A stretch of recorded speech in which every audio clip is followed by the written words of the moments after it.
I don't understand what's going on here.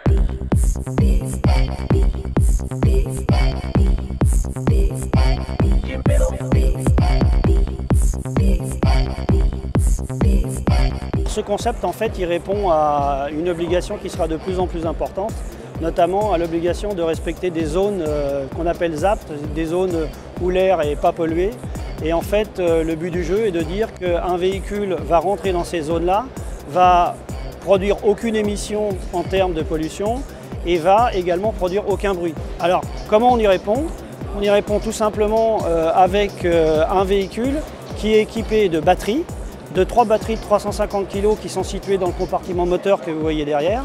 Ce qui fait qu'aujourd'hui, on peut comparer les 350 kg multipliés par 3 au poids d'un moteur thermique normal. Et ce qui fait qu'en plus, ce véhicule a un avantage neutre en termes de charge utile. Comment ça marche? Il y a à l'intérieur une prise qui permet de charger ces batteries. Elles ont une vie qui est prévue pour entre 8 et 10 ans. Lorsque ces batteries sont à 25%, dans ces cas-là, on aura la possibilité de charger ces batteries tout à fait normalement avec une prise tout à fait normale. Et on estime que grosso modo, c'est 6 heures de temps pour passer de 25% à peu près 90% de charge de batterie qui sont largement suffisantes pour l'utiliser, le véhicule, en bagnardeur ménagère en milieu urbain. Le véhicule est également équipé d'un moteur thermique. Ce moteur thermique est un moteur Audi 3 litres, très léger, qui fournit à peu près 150 kW.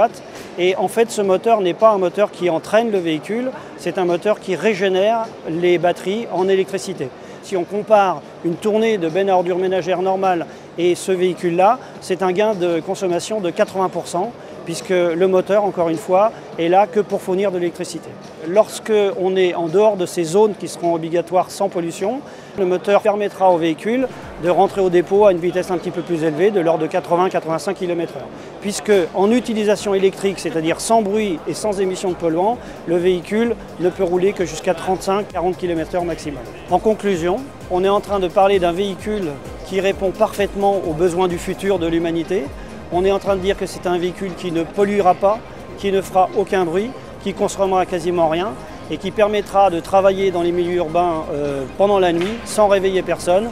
Et je pense que c'est effectivement un des véhicules du futur qui tombera en plus jamais en panne.